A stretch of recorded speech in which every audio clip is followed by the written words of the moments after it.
To talk to you. And you. So just quick reflections on the President's conversation a little bit earlier on with Mzwambeje. What did you take out of what he said? Yeah, it was quite significant, wasn't it? I mean, the interesting thing for me is, what does this all mean?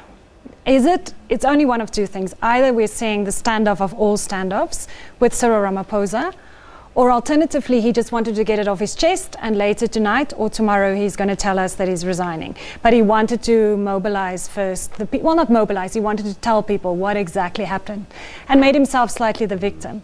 And that is what is very interesting now, because how is this going to play out? You know, is he trying to divide the ANC caucus by this long 56-minute long explanation of what happened? I mean, what's interesting is he's definitely making himself the victim. He's saying there was a process, and the process was broken. And in the process, he is making Cyril Ramaphosa look untrustworthy, and he's making the top six look untrustworthy. And he's also making Cyril look as if he did not take leadership. And then, of course, he's threatening, right? He's saying, there might be something happening now in the way that you treat me, might set a certain process in motion. It might create a crisis. And I hope you know what you're doing. Do you think he was sincere? Do you think that that he was being honest with what he was telling us? It was an explanation, but is that how he genuinely felt? You know, I actually think he was sincere. Let's give him that. I think he was actually sincere, almost to the point that if you really got pulled into it, that you almost wanted to feel sorry for him and going, well, maybe that was a bit unfair, you know? So it's definitely, of course, there's always two sides to a story and two interpretations, but it's definitely his side of the story that we're hearing now. And you know, I get the same impression as I got when he was trying to explain the whole Nkandla thing, that he honestly cannot understand what he's done wrong, that honestly he finds it confusing, that he's thinking, the way he's thinking about it very methodically, you know, takes us from A, when he gets interrupted, he goes, no, and he takes us to Z, and then or Z, and then he says, so what is the problem here? But I mean, you know, I'm going to start looking back at some of the things that he's done. So changing a minister like Nhlanhla Nene and not really telling us exactly why Minister Nene was fired. This whole story about going to BRICS wasn't the truth, it looks like. So he can't say that things like that are okay and that there's no consequence. I mean, it boggles the mind that he can look back at the chain of things that he's done, and also just that being implicated in so many things, that wouldn't have a consequence. It's almost as if, unless it's proved in a court of law, it doesn't matter. You know, and I think that's why I said you almost felt sorry for him. But then you have to remind yourself what we've been through as a country and what has happened in the last few years, and also to the brink that he's brought us, you know, how badly we are perceived. This is the country of Madiba, and look where we are now, how the external world looks at us, how our economy is looking, et cetera, et cetera. And that is where you then have to say no. But also to the ANC, you created this, you know, you allowed this to keep going, to keep going, to keep going. And now, you know, now suddenly you are reaping what you sowed. So I think, you know, yes, it was a noble attempt. I had to laugh. Somebody sent me a text in between and said, I think he's going to go to the CCMA once he gets fired. But, you know, it's very much Jacob Zuma saying, it wasn't me. I didn't do anything wrong. And, you know, even if he feels himself that he hasn't done anything wrong, then he surely, as the leader of the ANC and as the leader of this country, should take collective responsibility and say, under my watch, things went wrong. And in fact, he's never said that. And, you know, that is worrying. The other thing is, of course, that concerns me is you can see he's very angry, very angry. And I think any political leader that's angry is dangerous. But I think Thabo Mbeki, when he was angry, you could see it the night he resigned as well. He was angry and indignant. But you know that Thabo Mbeki will withdraw, he will reflect, he will go and he will become more intellectual, he will fight it with his mind. Jacob Zuma has a very different personality, and I am very concerned that he is so angry and feels so, as he said, victimized, and therefore that he, you know, what does this mean for us as a country now? Well, we'll talk a little bit more about that anger, because I think he even made a confession a little bit. But let's bring in Ranesh Darwaj, who's one of our senior researchers and commentators. He's in our Durban studios right now. Ranesh, I know that we've been having this conversation a while, and every once in a while you've been trying to prove your theory that he might last as far afield as June. Do you still believe that? Hi, good afternoon, Peter. Well, certainly when we watched President Jacob Zuma speaking to our colleague Mzwayo Mbeje earlier, he did mention June. June was brought up, so I had a huge smile on my face. And my theory with yourself and Francis Heard a couple of weeks ago, the 3-month theory, well, obviously we know what's going to happen in Parliament over the next couple of days. But yeah, that theory was somewhat true between 3 and 6 months. But, obviously it's going to be proven untrue, maybe between now and the next couple of days. But just to come in on the conversation that you and Melanie are having indeed about this entire process, remember, not everything about President Jacob Zuma was actually negative. You would recall that during his first term, lots of standout features when the ANC Youth League was defying the party, very infamously calling for regime change in Botswana. The ANC top 6 officials intervened. They hastily convened a media briefing at Luthuli House. They took charge of the situation and rectified the situation. Then a long disciplinary process was followed. We eventually know what happened. The ANC Youth League leaders were suspended or expelled from the party. That led to the formation of the Economic Freedom Fighters. Then going back to the cabinet reshuffles, there's been a number of cabinet reshuffles during President Jacob Zuma's term. I think it's around 7. But in 2011, one that caught my attention was the firing of the now late COGTA Minister, Cooperative Governance and Traditional Affairs Minister, Sitelo Shiteka, who was fired because he used taxpayer money to visit his girlfriend in Switzerland. She was convicted on drug charges. And this late minister used around 600,000 to go visit her at that jail. So that minister was removed. Then we have the infamous police headquarters lease deals in Durban and in Pretoria. We saw the Minister of Public Works, Gwen Mashlangu in Kabinde, removed on the basis of that. And then we saw the former SAPS Commissioner General Beki Tele also suspended initially and then removed eventually. Then other kind of decisions that actually was very good during President Jacob Zuma's first term was his ARV AIDS rollout program. South Africa is now the largest country with the largest rollout of ARVs, around 3.5 to 4 million. The other one is the DRC peace process. And the last one, obviously, he's a KZN politician. He was very instrumental in forging peace talks here in KZN between the feuding parties, that's the ANC and the IFP. But I really think that the problems within the ANC really started for President Jacob Zuma at Mangaung. The ANC turned 100. Then we saw what happened in December, the Mangaung conference. The leadership that was elected there got an overwhelming majority of 75%. And I think that was very, very significant. You would recall at that leadership election as well, Gwede Mantashe was the official that got 77% of that ballot in that election. Jacob Zuma won that election with 75% compared to Kgalema Motlanthe at 25%. But very importantly about that election was that the NEC and the NWC, the NEC was packed with mostly Zuma loyalists. And that's where the problems of the party started. Soon after, we saw all kinds of issues, the Nkandla saga, the Waterkloof Air Base landing, the cabinet reshuffles that followed soon after. Then, as you mentioned earlier, Peter, the December 2015 firing of Nhlanhla Nene, the installation of Desmond Royen as finance minister. A couple of days later, Pravin Gordhan was brought in. The rand was plummeting to 18. Then last year, going back to last year, we saw what happened at the Ahmed Kathrada Memorial. We saw the letter being read out by Kgalema Motlanthe. Before that was the cabinet reshuffle. That saw Pravin Gordhan being recalled as finance minister. Also, SABC Jonas was removed as deputy finance minister. So really for me, Jacob Zuma might be the problem, but I think the bigger problem within the ANC was actually the National Executive Committee of the party that was instrumental in all the decisions that were taken in the party between 2012 and 2017. All right, okay, Ranesh, and I think the legacy issue is going to be something that people are going to struggle with, and what they want to remember, what they're going to remember about this man, the things that he did and the things that he didn't do and the things that he should have done. But just outside your studios, our reporter Ayanda Mhlongo is there on the ground. Let's get a sense from her, perhaps, what ordinary South Africans are feeling at this stage. Ayanda, are you there?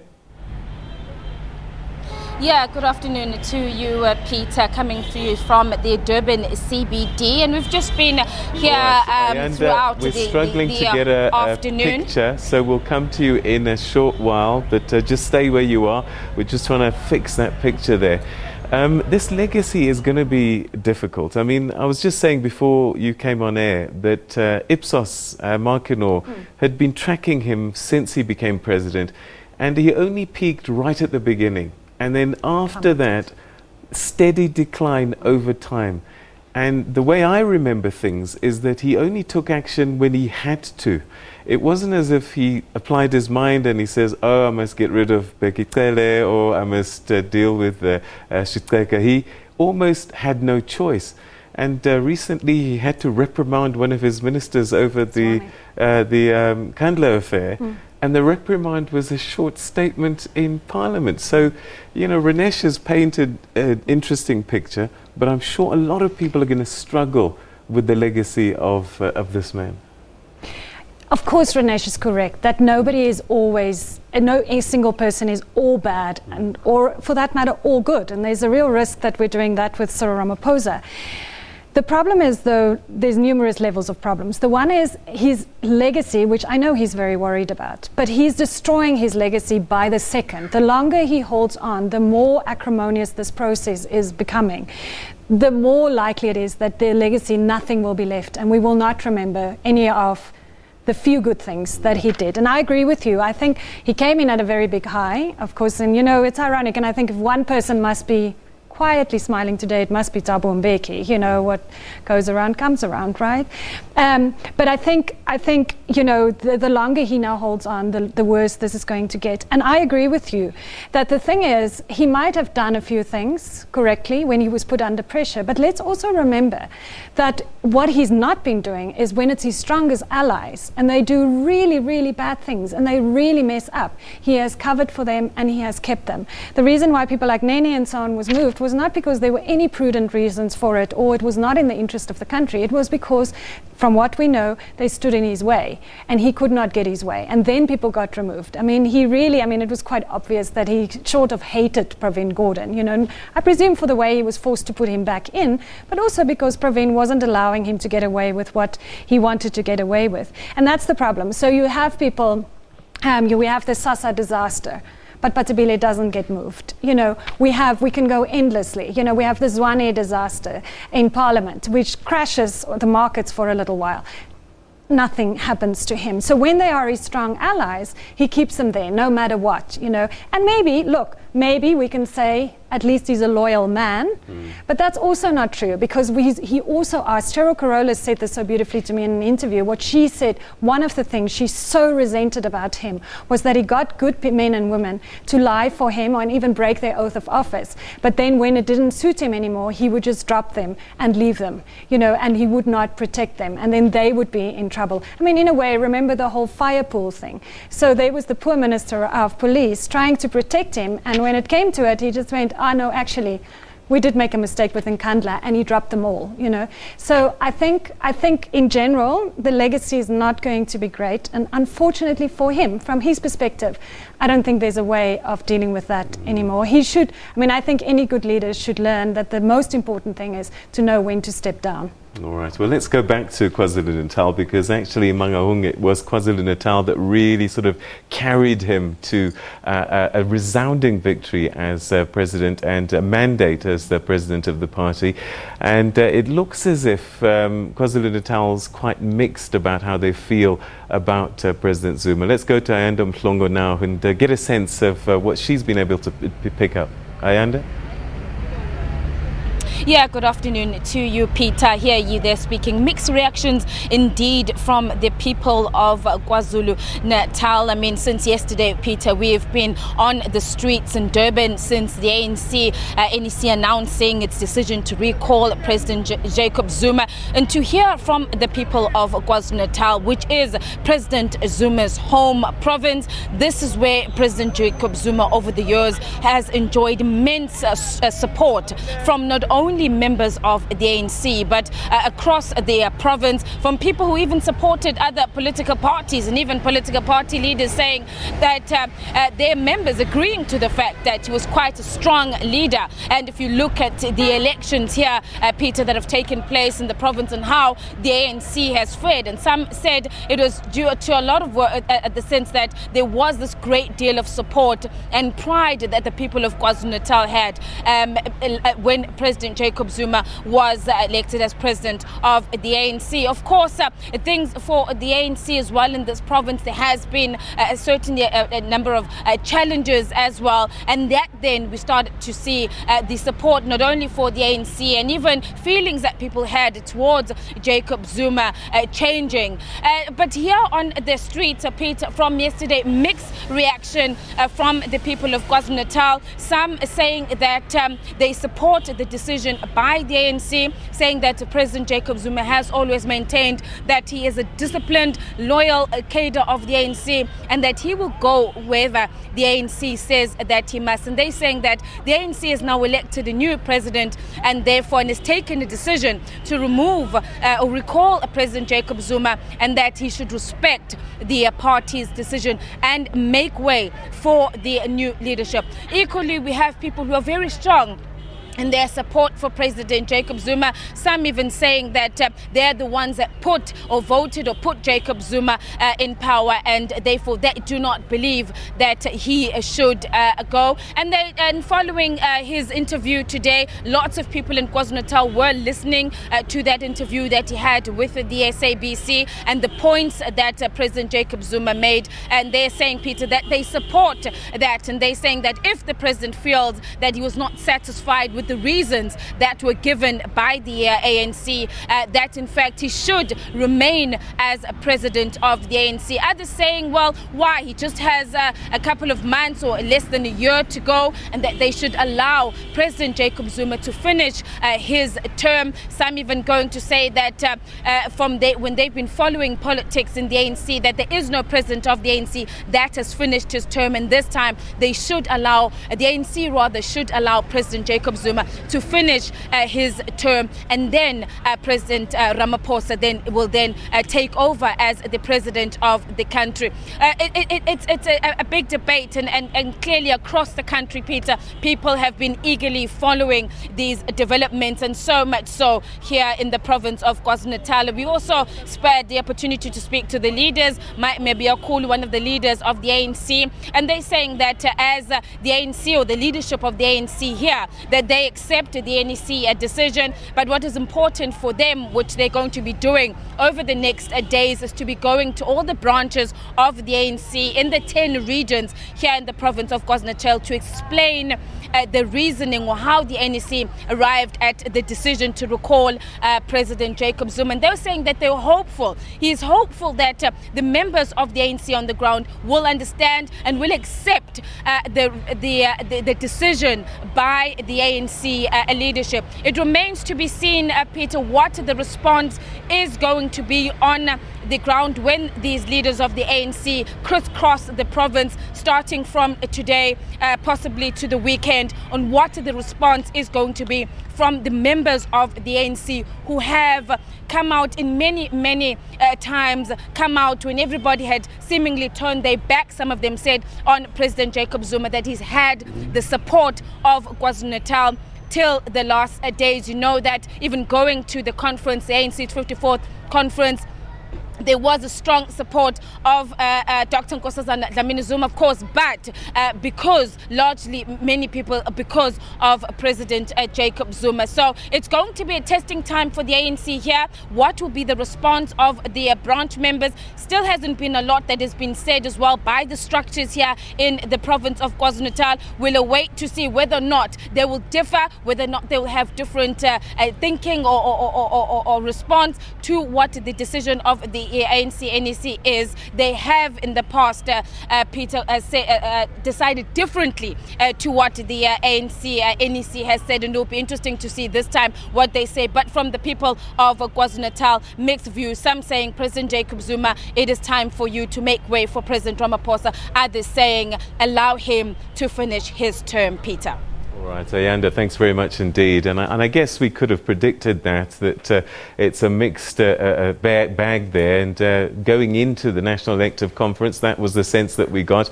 Ranesh, I'm going to start with you because you're there in KwaZulu-Natal. And so the party leadership has this task of going out to the masses, the church, and convincing them that they've done the right thing. How will they be able to do that? And if they don't, what could be the consequences? Well, I think it's going to be very, very difficult to convince the ANC membership, Peter. But I think very importantly, what we saw at NASREC in December 2017 last year was very significant. The membership of the party acknowledged that the party is heavily, heavily divided. The factions are very entrenched within the party. We even saw in the SG's report, the former SG, Gwede Mantashe, he highlighted some of these issues. He highlighted these issues in his earlier report at the policy conference as well in June last year, where he says the rot within the party actually starts at branch level, and from branch level it goes right up to regional level and provincial level. So what the party and the new leadership actually has to do from now on, when the new administration makes a clean sweep, is actually to go out to the different provinces, go out to each branch. Logistically it might be a bit of a nightmare, but tackle the issues of the party from branch level, speak to the branch leaders, do a little bit of door-to-door campaigning just to reignite that passion of why people join the ANC. When people join the ANC at branch level, they need to know what the ANC is about. They need to indoctrinate themselves. What are the policies of the party? I know this may be a little far-fetched or idealistic, but the SG in his reports last year even mentioned these things that people do not read enough. So we have an election coming up in 2019. So it's going to be absolutely essential to get buy-in from that membership. And remember, the ANC is a massive, massive organization. It has a paid-up membership of close to 1 million members. So managing those 1 million members, between now and the next 5 years is going to be absolutely paramount for this party. And looking ahead to the 2019 elections, the issue in the 2016 elections was the troubling problem of the middle classes. We saw what happened in 2014. Jacob Zuma appeals to the rural voters or the non-urban classes, and he was sent out to campaign in those areas. Then we saw with the urban middle classes, Cyril Ramaphosa, Kgalema Motlanthe, Thabo Mbeki went out to appeal to that middle classes. Then 2 years later, in April 2016, the Mail and Guardian carried a very, very important report. The ANC was reported to have a task team of 2,500 professionals comprising of lawyers and teachers and those kind of professional people. Even Kasatu was brought in to a certain extent to appeal to this new middle classes that the ANC was responsible for, partly post-1994 ANC policies. We saw the results of what happened in the 2016 local elections. Major symbolic cities were lost. Johannesburg, the financial hub, the admin capital where government sits, Pretoria, Tshwane. Then we saw the ANC went into coalition politics in Ekurhuleni in Gauteng, and also Nelson Mandela Bay Metro. And very importantly as well, remember the ANC is also under threat in Gauteng for next year's elections. We've got the Life Esidimeni scandal that has plagued the ANC leadership. We saw the Premier, David Makura, also testifying at those arbitration hearings. We saw senior leaders of the ANC also testifying at those hearings. So the ANC really is on the back foot, and if the ANC does not do something immediately and rapidly secondly, they need to activate that membership at ground level. Provincial leaders need to step in, branch level leaders need to step in, even regional leaders. All of them just need to, just rally around this new leadership elected at Nasrec. All right, Ranesh, interesting thoughts there. And, I keep thinking and remembering that 1 million card-carrying members, it is a lot for one party in terms of membership, but the reality is perhaps the convincing has already happened because they only matter in terms of the National Elective Conference in Nasrec. Now they have to convince the country, and it's I don't know how many millions of people who support the ANC but are not card-carrying members that weren't part of what happened at Nasrec. And so that maybe they don't have to convince the card-carrying members as much as they need to convince the wider church. I frankly think that they don't actually have much convincing to do with the country as well. If you actually look at the opinion polls, if you look at how people have been reacting, I was watching the press conference in the airport on my laptop and everybody was asking what's happening. I don't actually think that's the problem. We do have a problem in KZN. That's a problem because it is the biggest region of the ANC or the biggest province. And remember that numbers went up through the last two conferences, totally disproportionate to the growth of the ANC numbers. Let's also remind ourselves that the ANC at some point was around 1.5 million members. So they've also declined in membership overall. But the important thing here is what happens in KZN because it is the biggest province of the ANC, as we know.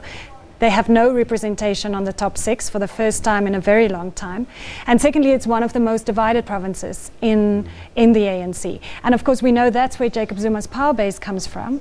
We know he went to visit the king, and for whatever explanation they gave, the message and the symbolism and the optics of it was very clear, and that he has a close affinity with the king, whether the king liked that or not. And I think, when he threatens with things coming loose, a crisis that is created, we all know that he's talking about KZN, where there's already so much political violence. So I would not be surprised if you see the ANC leadership, even more than they're currently doing, focusing on KZN more so than the rest of the country or the rest of the provinces. Let's say he's forced to go. Let's say he resigns today or he's forced out tomorrow.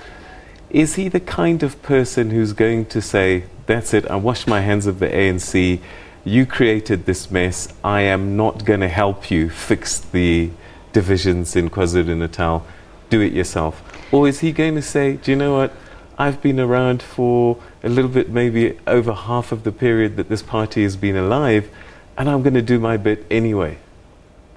I was worried today that he kept saying, this is an ANC I don't know anymore. I was worried that he's giving us the message that he is the true ANC and that this new thing that's happening is not the true ANC. And that worries me. I understand now that is hearsay, so I'm not 100% sure if I can, if that is correct. But I've heard from NEC members that he has threatened over a period of time, every time they want to challenge him, that he said, go ahead, I will just take the rural vote with me. I doubt that he would actually split the party in the sense of actually forming a new party. And I don't think he himself will be involved in instigating violence, but he's still got a wide network. It sometimes surprises me now that people are thinking after Nasrec that the divisions in the ANC has just left, or has just disappeared. Of course it hasn't, it's still there. It might have reduced, the line might have blurred a lot more, but it's still there, and because it's not only around personalities, it's also around ideological lines and so on. So the question is exactly what you're saying. What is he going to do? I mean, that's what he was trying to kind of make us nervous about today. And I have to say, look, there's no question that he's going. The only question is he resigning or are they forcing him out? Most probably tomorrow, So, and this is the question, or is he actually still thinking he could win a vote of no confidence tomorrow? And at some point we also need to ask, what exactly is the opposition going to do? What is the DA, for example, going to do? Are they actually going to vote with the motion or not? We also don't know yet, as far as I believe, whether it's going to be a secret ballot or not, whether anybody's asked for it. So if he actually thinks that he still has enough support in Parliament, that's interesting. If he says, because it sounded this afternoon as if that's where he was heading, where he said if it's a parliamentary process, I have to go with it. We'll talk about the parliamentary process just now, but Ranesh, I want to get back to you. And, if there's one thing that I know about the media and the power of the media and being in position, is that you have influence and power whilst you've got it. And sometimes you can be, once you leave office or once you are not in the limelight, people can forget very quickly who you were. And there's a lot of powerful figures in the ANC's history that we see and we say, oh my goodness, isn't that used to be? Could that happen to the president, that actually he may not be able to wield as much power as he has now once he's out of the limelight? Well, just to go back to my earlier point about the urban middle classes, Peter, you know, we're living in an age of social media. We're living in an age of Twitter and Facebook. So, well, the president wasn't active on these platforms. So I don't think he'll be remembered that much in a favorable sense, you know, if he really wants to be remembered. He'll be remembered in a very negative sense in terms of the memes and the jokes that were created around his presidency, the decisions that he took. And I think it's kind of sad, really, because, you know, earlier on you were talking about the Markino polls. Melanie did refer to his legacy. And for me, somehow his legacy has been defined by the isolation, you know, very significantly of the alliance partners, especially COSATU, SACP, and those two organizations were instrumental in his accession to the highest office of the land. But before that, the highest office in terms of the ANC leadership. So that's very, very sad. Then obviously he also isolated the veterans within a party that, you know, has given him so much. And that's extremely sad from, you know, from where we are sitting. And then lastly, remember, civil society had an instrumental role in the ANC that we see today. So we've got organizations like Future SA, Outer yesterday we saw as well, Save SA, we saw the other organizations, the South African Council of Churches, a whole number of organizations that have actually abandoned this president, and they want you know, to see the back of him at the soonest. So that for me is going to be his defining legacy. But in terms of media, yeah, you know, again, going back to social media, Twitter, Facebook, all I've been seeing is just negative. And I think that's extremely sad because if we recall Thabo Mbeki, there's full of praise for Thabo Mbeki. Up till this day, we see videos being posted about Thabo Mbeki. And like Melanie said earlier, Thabo Mbeki is actually being seen in a good light 10 years later because he did the right thing. When he was recalled by his party, he did the right thing. He obeyed. He was a loyal member of the ANC. And he just went, he submitted his resignation letter to the Speaker of the National Assembly, Baleka Mbete. That letter was read out to the MPs in Parliament. That entire motion of no confidence process was avoided. What we are seeing 10 years later is total opposite to that. It's actually a binary opposition. And, you know, will he or won't he submit his resignation tonight? That's a space that we need to watch. If he goes ahead, you know, with that motion of no confidence tomorrow, I think it's going to be terribly embarrassing for him. And if he didn't have a negative legacy before this, I think that legacy will be more compromised if he goes through that motion of no confidence tomorrow. All right, let me start with you. Let's talk about this parliamentary process now. The ANC, their hand has been forced, and the last thing that they wanted is to support an EFF motion to get rid of President Zuma. And I remember very clearly one of the things that EFF leader Julius Malema said is that we are going to remove Jacob Zuma. And he's going to have bragging rights if the ANC is forced to be part of their motion. Or is this amendment that they're going to push through going to be enough to save the day? Because it's a really difficult situation for them. Not one that they wanted, but it seems it's by any means necessary at this stage. Well, Peter, let's not forget it was the same Julius Malema who 2008 said that he will kill for Jacob Zuma. And forward wind 10 years later, it's the total opposite. We saw the chaos that marked Jacob Zuma's presidency as South African president since the EFF came into Parliament with their 25 MPs, 2014, 2015, 2016. Last year we saw the State of the Nation address again delayed. President Jacob Zuma took to the podium at 7. He was interrupted. Points of orders were called. the president was eventually allowed to speak at 2021. And I remember that time very closely because the year previous to that, the president was allowed to speak around 1940 or thereabouts. So that legacy is always going to be there for posterity. It was captured at, on the Hansard at Parliament as well. But just going back to that motion of no confidence, again, I go back to the ANC leadership. This is not, the problem of one politician within the ANC. The ANC, NEC was caught sleeping. Unfortunately, that is the real truth. And the EFF is going to come out looking absolutely, glorious, bathed in this glorious golden light that we have bragging rights. Come next year's elections, we pushed Jacob Zuma out. It was our motion of no confidence that actually led to Jacob Zuma being forced to resign as a South African president and allowing Cyril Ramaphosa to become the new South African president. So I think it's very, very tragic, very unfortunate in terms of the ANC leadership that they saw there was a problem. They did not,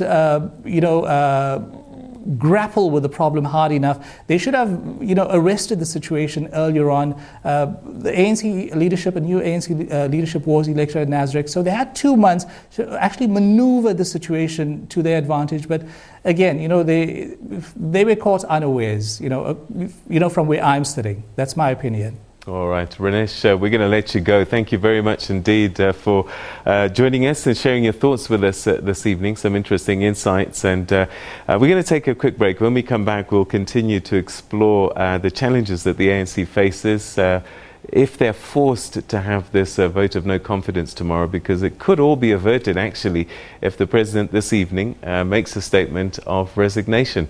We'll have more for you right after this.